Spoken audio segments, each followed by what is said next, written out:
C'est pas un enfoiré de coco qui posera ses pattes sur ce bouton, ça non, fiston. Personne ne déclenchera un holocauste atomique à Harvest à part moi. C'est pas rassurant, ça? Souviens-toi, tous aux abris!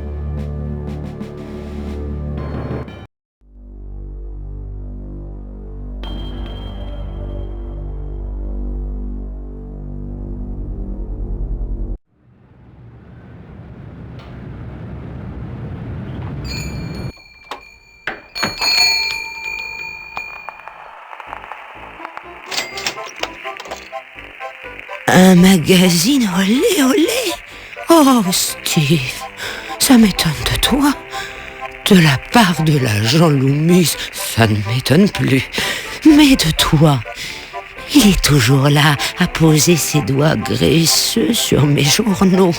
Mais il peut toujours courir pour que je lui en vende un. Je connais sa femme tout de même. Bon, et à moi, vous en vendez un? Mais bien évidemment, Steve. Ce genre d'intérêt est normal chez un jeune garçon. Ça l'empêche de penser à devenir pompier.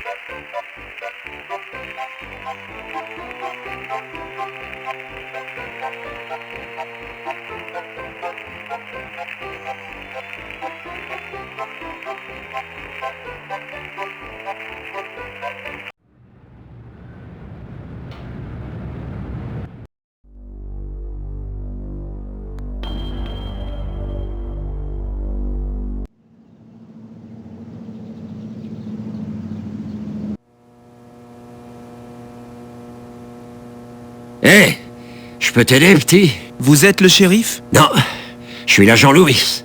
T'en souviens pas? Non, pas du tout. Ah, tu as toujours été un blagueur, Steve. Le shérif va toujours au café Edna vers midi pour déjeuner. Et il revient à 1h de l'après-midi. C'est réglé comme du papier à musique. Il n'aime pas perdre son temps avec des broutilles. Je peux faire quelque chose pour toi? Fais comme tu veux. Tiens, quand j'y pense, tu as vraiment de la chance de te marier avec Stéphanie. Elle a l'air très bien. J'espère juste qu'elle ne deviendra pas comme Madame Loomis, ou, Dieu l'en garde, comme Madame Phelps.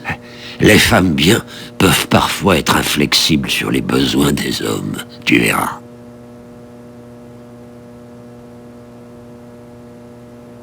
Je ne vois pas ce que tu veux dire, petit.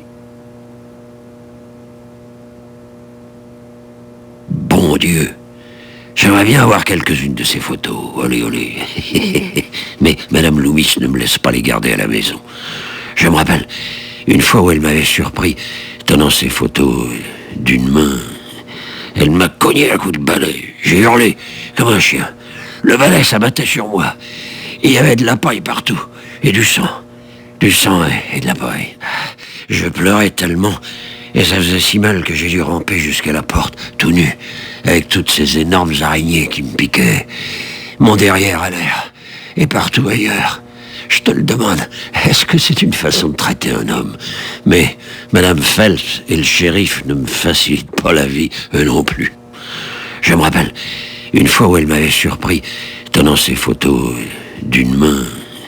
Elle m'a cogné à coups de balai. J'ai hurlé comme un chien. Le balai s'abattait sur moi. Il y avait de la paille partout. Et du sang. Du sang et de la paille. Je pleurais tellement. Et ça faisait si mal que j'ai dû ramper jusqu'à la porte, tout nu. Avec toutes ces énormes araignées qui me piquaient. Mon derrière à l'air. Et partout ailleurs. Je te le demande, est-ce que c'est une façon de traiter un homme? Mais Madame Phelps et le shérif ne me facilitent pas la vie, eux non plus. À la prochaine, petit. Bonjour Steve, laisse-moi faire les présentations. Je suis le shérif Dwayne. Et voilà Loomis. Enchanté. Mais on ne s'est pas déjà vu? Bien sûr que oui. Mais je suis au courant pour ta pseudo-amnésie, alors j'ai décidé de jouer le jeu. J'espère seulement que c'est une mauvaise blague et pas le début d'une crise de démence. Je te conseille de pas trop faire le pitre, hein, sinon tu finiras dans ma prison. Et crois-moi, c'est pas le meilleur endroit pour célébrer un mariage. Ah, ça, je peux te dire que c'est pas un endroit où on a envie d'atterrir. Hein. On a cette règle à Harvest, 3, mais pas 4. Quand on t'arrête pour la 3e fois, tu ressors les pieds devant. Alors ne fais pas la moindre idiotie. Amnésie ou pas, je te bouclerai ça, moi. D'un point de vue criminel, il s'est pas passé grand-chose à Harvest depuis l'incendie du quotidien. Bien sûr, à peu près une fois par semaine, on a des gens de passage qui meurent soudainement. Mais à part ça, il y a peu d'animation dans le coin.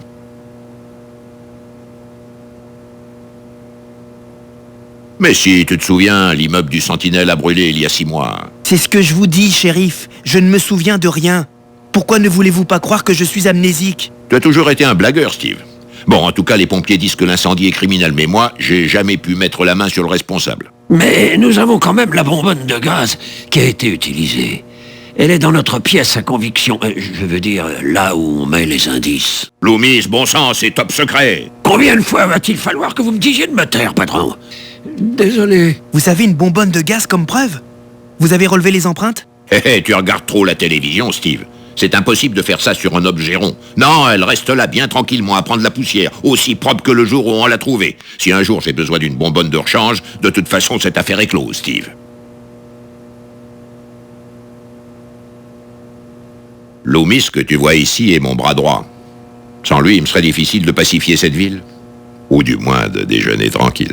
Les fonctions de Loomis consistent en gros à répondre au téléphone et à surveiller le commissariat quand je ne suis pas là. Même si parfois il aime aller dans la cellule et abuser du matelas. N'est-ce pas, Loomis? Oh, shérif, pourquoi est-ce que vous racontez une chose personnelle comme ça? Loomis a effectivement quelques problèmes. Je ne l'inviterai pas au mariage, mais si tu le fais, assure-toi qu'il n'attrape pas la jarretière. Ça pourrait être embarrassant. Oh, je ne ferai rien du tout, Duane. Mais c'est vrai que j'aimerais bien avoir un porte-jartel qui aurait frotté contre la cuisse de Stéphanie. Ah oui, ça, ce serait bien. Passe me voir quand tu veux.